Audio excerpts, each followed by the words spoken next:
Hello. Welcome back to another video. Today we are going to keep discussing the midfielders watch list. We started building it 2 days ago and we're up to here. As you've been following the videos, it was in a notepad, but now I've moved it to an Excel sheet so I can put the price and then sort it by the price. And when we sort it, we will have the price ranges of the different players that we can target, because there are different solutions to each target, how to approach it and how to spend the money. But without finishing it up with Liverpool, Newcastle, Brighton and West Ham players, this is impossible. Today we're going to fill it up with Liverpool and Newcastle players. We're going to discuss the game from yesterday and we'll finish up by adding the prices to the players, as we will want to see right now how it's looking. Tomorrow we'll add the West Ham and Brighton players. There can be a couple of them because there are several players from those teams that are pretty good options and are a pretty solid foundation for each team, and we can take a look at them tomorrow. But today we're focusing on Newcastle and Liverpool's game. First, let's see how my team is doing. Yesterday at halftime of the Liverpool-Newcastle game, I was so frustrated because Salah was on a -1 point, and as a captaincy it was -2, and Trent was on a 1. So yeah, I was on -1 on that game. But in the second half, Salah delivered for sure. He scored a goal, then he assisted a goal, and then he took a penalty once again. It was far better than in the first half, but the penalty should have been awarded because it was a little bit of a tricky situation with the Jota dive, at least in my opinion. I have to admit I'm a Liverpool fan, as you can see, but even as a fan I can admit that this penalty wasn't supposed to be given to Liverpool, and I thought that it was not a good penalty to give. Liverpool had several decisions against them, such as that decision, but I don't like when these decisions come to our side like that, because it's just not fair with VAR, with referees, with cameras everywhere. I think those things shouldn't happen, but it happened, and I was not delighted that it happened that way. But the 5 points from Salah were pretty good, especially when Dubravka lost another point for conceding a fourth goal and a yellow card. So 2 points down from Dubravka, who had an amazing game by the way. So the game here, it was Liverpool-Newcastle, 2 goals by Salah. Gakpo scored basically a pretty lucky goal, if I have to admit, and Jones was a tap-in. Botman from the corner made the result 3-2, and Isaac equalized for 1-1. Isaac had basically one shot, and with his first shot he scored a goal. He is very clinical in front of goal, and if he is injury free he can rack up a lot of goals. Assist, Diogo Jota 2 goals, 2 assists, one for the penalty and one for Curtis Jones' goal. Darwin assisted Salah and Salah assisted Gakpo. It was a pretty straightforward. Gordon assisted and Longstaff assisted, so those players for sure are on the radar, several from them, but we'll talk in a minute about that. Penalty saved, 1 for Dubravka, penalty missed, 1 for Salah. Trent got a yellow card, and with the 2 conceded he is on a 0. Diaz, it was pretty unlucky not to score a goal. It was a slight offside for Darwin when he passed the ball to him, but yeah, Diaz looked pretty strong. Endo, pretty good player, and a yellow card. He is going to miss several games, so he is not in contention. Bruno Guimaraes, Dubravka, Joelinton, Longstaff and Miley got the yellow cards for Newcastle. Dubravka 10 saves, a pretty solid game from Dubravka. If it wasn't for him, the game was going to look like 7 or 8 to 1 or 2, most probably. Salah, 52 points, 3 bonus points. Jones got 2 bonus points. He's an interesting player, and Dubravka is a pretty solid score as well. Gakpo and Isaac were close, but not enough. The game, it was all Liverpool, if I have to be honest. You can see that even when Newcastle were attacking, they weren't getting anything, and their goals came when Liverpool were at their best. So that was a little bit surprising. The yellow cards happened in the first half for time wasting by Trent, a pretty stupid yellow card, at least in my opinion. Then at the end, Newcastle got the yellow cards, but yeah, the substitutes helped a lot. Luis Diaz was good, Szoboszlai was as well. I don't like how Nunes played, but Jota pretty much fit in the game and helped the Liverpool team score more and more goals. Curtis Jones, what a performance by the way. With Szoboszlai, maybe starting to play on the right when Salah is gone. Curtis Jones is a little bit of a hidden gem. Now let's take a look at the Liverpool midfielders. Let's go to midfielders. Okay, and no, go to Liverpool, sorry. And then check the midfielder. So it's Salah in first place. Of course, he's gone now. Szoboszlai, there is a slight injury to him, but I'm for sure adding him to the list because why not? He is very good player. Wow, what the hell? Okay, so okay, that was better. He will most probably start playing in the Salah position, even if not, he is getting good minutes. Almost every week is after 6. He's getting subbed off, but when he's playing pretty well, and he has a very high chance of scoring a goal. Last return came from against the game against Sheffield United. It wasn't pretty, if I have to be honest, but yeah, several games without a return.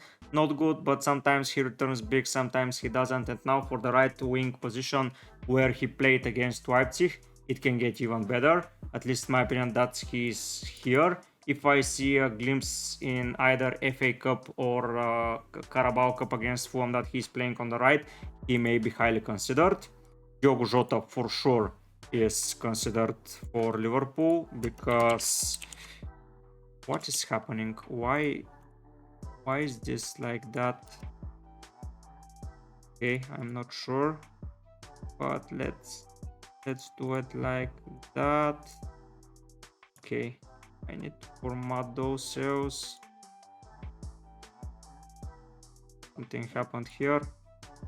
Okay, sorry about that. It wasn't planned to be like that, but okay, that's better. Jota from Liverpool. Okay, I'm going to do it once again. Yeah, sorry about that, guys, but yeah, you would understand the struggles with the initial shortlist. Yeah, that's the watch list for midfielders. It's getting bigger and bigger, but we'll get into that in a minute. But yeah, Jota here in the last 2 games, 1 goal, 2 assists. Before that, he was injured here, but before goal, he's returning pretty regularly when he plays. So that's good, and I believe that he will start playing even more now. The fixtures are not the best, but for those 4, away game to Bournemouth are good, but they're conceding. Chelsea are conceding, but it's always difficult. Arsenal, he loves playing against Arsenal, Jota, and Burnley at home. I believe that Jota is a pretty solid pick. Luis Diaz is a very, very good option. Here he made an assist for 23 minutes, then a lot of blanks, but he was just struggling. Here his father was abducted, the players were not performing as well in his around him basically. So yeah, I will add him. He played a pretty solid game against Newcastle, so it was good watching him. Elliott's a little bit tricky. The guy I like to highlight here is Curtis Jones. He's not getting a lot of regular minutes basically, and he has only 1 goal and 1 assist, but he gets a great shout out. But no, I will leave him, even though I like to think that he is most probably going to be helpful and score several chances. I believe that we have enough players from Liverpool to consider Jones and Elliott, who are going to be playing like maybe a midfielder pair. We have to see. Maybe 2 games between the next fixture for Liverpool in the Prem are going to showcase how they are going to perform without Salah. So yeah, for now they are out of the list. Now let's go and focus on Newcastle. Newcastle are struggling, and personally I only like 1 player from their midfield, and it's Gordon. I'm going to add him for sure because he is solid, and with his qualities and with his returns here, he has 2 blanks, but before that, when they were winning, he was performing. The next 2 fixtures are not ideal, but then the next several fixtures, like the only fixture that I'm worried is Arsenal, but how worried I am, not much. Up until game week 32, Newcastle are having a pretty good fixture run. They can cause issues against City for sure. City are not bulletproof. So yeah, in the wins, he's performing basically every time. Like in every win, he is participating in a goal. That's absurd. Like 1, 2, 3, 4, 5, 6, 7, 8, 9, 10, 11 returns in 1, 2, 3, 4, 5, 6, 7, 8, 9 wins. So he is returning heavily in their wins, and that was most probably his first return. No, not his first return. He tends to score against Liverpool. How funny is that? Or get a return here. Against City, they lost 1-0, so he couldn't return, but I believe they're going to get better, and his price is pretty intriguing for me, and he is one of the better players from them. So I will consider him for sure. That fact is interesting. Whenever they win, he is getting a return, and with that fixture run, I don't care if I use or do not use the wild card. Like basically, they're not perfect defense. They are okay at home. They are bad at defending. Generally, Forest against Nuno, Bournemouth. The weaker teams right now are Brentford, Burnley, Sheffield, maybe Palace. The others are okay, if I have to be perfectly honest. So I will target players playing against Brentford, Burnley, Sheffield, those 4 sides. But Gordon for sure is added onto the list. I cannot make a list without Gordon. So yeah, that wraps up the Liverpool and Newcastle reference. The game look when... Okay, so that's 21st. It's going to be difficult to predict the players on the 12th. Okay, that's interesting, but yeah, we have to focus on those teams, but we have to be careful about those teams as well. It's pretty strange game week, I have to admit, but we will prepare as much as possible. And for sure, Newcastle's Gordon is looking like a likely target, to be targeted by me. But we'll see how we'll perform and how we'll set up the team, for sure. Okay, now let's go and just write the prices. For me, that's going to be pretty okay. And we'll sort the bunch and look at different price ranges. That is going to improve the watch list for sure. And tomorrow when we add Brighton and West Ham players, we're going to have the full list as to start. 28 players for now. Those are a lot of players, so we have a lot of players to consider for sure and a lot of things to do. But for the future, we'll do several analysis of the gameplay, of the fixture runs, of the positioning, of the play time, of everything, and we're going to build up the best case to own a specific player basically. So yeah, let's start by adding the price for Gordon. So he is 6.1. Okay, I don't like that. Let's go once again and do it like font. Going to be 14. Okay, so let's go back to Liverpool. It would have been way easier if I put the prices around the players when I put them in the side, but yeah, Diaz is 7.3, a pretty high price. Jota is 7.7, once again high price.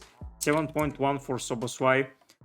I'm not too keen on spending that much money, but let's keep going. Next up, okay, let's sort them by alphabetically and start by putting the Arsenal players in. It will be way easier.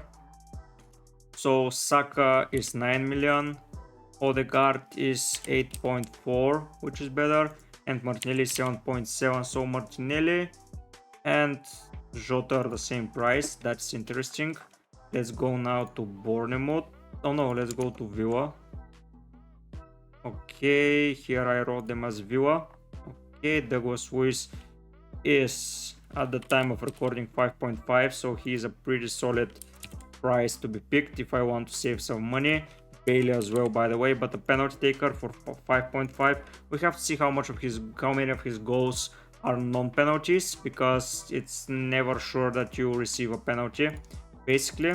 So yeah, we have to take a look at that as well. Bournemouth, it's Tavernier 5.4. Oh, Arsenal, I missed Havertz. Okay, we'll go back to him in a minute. And Alex Scott is 4.9. So a lot of good players here, not so Havertz is 7.1. But yeah, a lot of good players are at that 5-point price. So maybe I will put it at maybe 6 million and under. Then we'll see how I'll separate them. Let's finish up writing up the prices. Sorry for today being not such a new addition to the watch list, but watch list is almost complete. Tomorrow we will complete it when we have the West Ham and Brighton players, and then from the future videos we'll start trimming it down and be prepared for better and better fixtures, and just putting the right players there. We will trim it as much as possible. We will add more statistics to that, maybe build another statistical video. We'll have to see how we are approaching it, but for now, yeah, putting prices here is good. It's good for sure for the visibility of which players are expensive and who to consider as an expensive to cheap option. Yeah, we have the values. It's far better. It's part of the process. I'm sorry I missed it for the last 2 days, but it is, yeah, I'm just learning as you guys. I'm improving the list step by step. I'm improving my content step by step. If you, by the way, enjoy it, subscribe to the channel. I know that's not the most exciting content, but for sure is eye-opening, and seeing that a lot of players are appreciating and viewers are appreciating the thing that I'm doing right now, I feel more energized and more happy to keep providing. That content makes me happy. That content feels like it's mine, it's not copied by someone. Yeah, maybe the titles are generic, but it's basically a list for players, and you have to be specific at what are you putting in the video. So yeah, I hope you guys enjoy it. I hope you're having fun, because for sure I am. And for sure those analyses are going to be far more important to me than just a video where I put 11 players that I'm owning and that's it. That's more eye-opening for sure, for players that I may have overlooked, for players that I haven't considered in the past because I was just too worried and picking players just on how to say it, not so much of an analysis but just a gut feeling. Yeah, I'm going to keep using my gut feeling because it's the most important thing for me to be. Why is Ayu? Okay, Ayu is gone, so thank god I didn't add him. Yeah, now Ulise and Teze are going to play for sure. But yeah, for me it's the gut feeling about adding a player is the right thing to do, because how to say it properly, if I see all the analysis and everything, but in the end I'm not happy with my pick, I wouldn't be happy as a player. I want to have analysis, but that analysis will be for sure complemented by a gut feeling, by a form, or by anything else. So yeah, gut feelings are always good. If you have gut feeling about someone, you should follow it. You're here just for a short period of time for that game, so yeah, use your gut feeling and just have fun with the game. Now we can sort by largest to smallest. So yeah, we have a lot of players in the cheap bracket. As you can see, we have a lot of options here. It's going to be trimmed down for sure, but let's try and just make it visible. Okay, if I add it like that, okay, I see it. And then adding it to 7.5 being the more expensive players, the semi-expensive players if I have to be honest. And here we are having the more expensive players. I will remove those borders because tomorrow I'm adding more players and those borders wouldn't be accurate. But by the looks of it, if I am going to do a transfer for my team, I will be considering players not only for my team, by the way, but if I am to look at a player, I'm most probably going to pick either an expensive and a 6.0 and below player, and then just get Haaland as well, and that player is going to be rotational and is going to be based on picks. Or I'm going to pick an expensive player, a semi-expensive player, and replace Alvarez with Haaland if Haaland is fit. If not, I will be just prepared to switch to Haaland and just attack the next fixture with a player from that list when Haaland is back to his regular form. Because after, you see here, they play on the 13th, and after that it's on the 31st, so that's like 18 days of rest. So he will be back for sure, and he will be back for Burnley. I have to be prepared, and I'm most probably going to get a player just to complement the best team form right now, and one with an easier fixture that can be used in the future as well, but maybe cheap. I have options. I have options for sure. Maybe someone with for the longer run, just to be replaced after Salah is back. Maybe I'll replace someone else with Salah. I have to see. But for sure, for those price ranges, I will be preparing a list. I will be doing a video for the best midfielder for cheap, for expensive, and for mid-price for sure. Maybe in once, maybe in as a final video. We'll see, but for now I think that's enough. It's enough preparation. I'm going to get ready to watch the Brighton West Ham game because it's going to be an interesting game. I own two players from that game. By the way, Stupinian and Bowen are both starting, so it's going to be tricky if I want a clean sheet or a goal game where Stupinian makes an attacking return, or maybe he gets subbed off at 61st minute when they lead 3-0 and then Bowen scores a brace. That would be ideal as well. But yeah, for now I'm remaining confident. I have grew in rank a lot in the last couple of fixtures. If you see here in game week 16, I was 1 million rank. Now I'm breaking the 400 mark, so I'm steadily improving. It's green arrow after green arrow, so that's looking all right. And with those preparations that we're doing, every one of you will get green arrows. That's just my belief. I hope you support it. I hope you support me. I'll be going to get ready as already mentioned, and I hope you have a pretty nice evening, and I'll see you soon with tomorrow with another video and another player, more than one player being added to the watch list. But for now guys, I'll be heading out. Bye.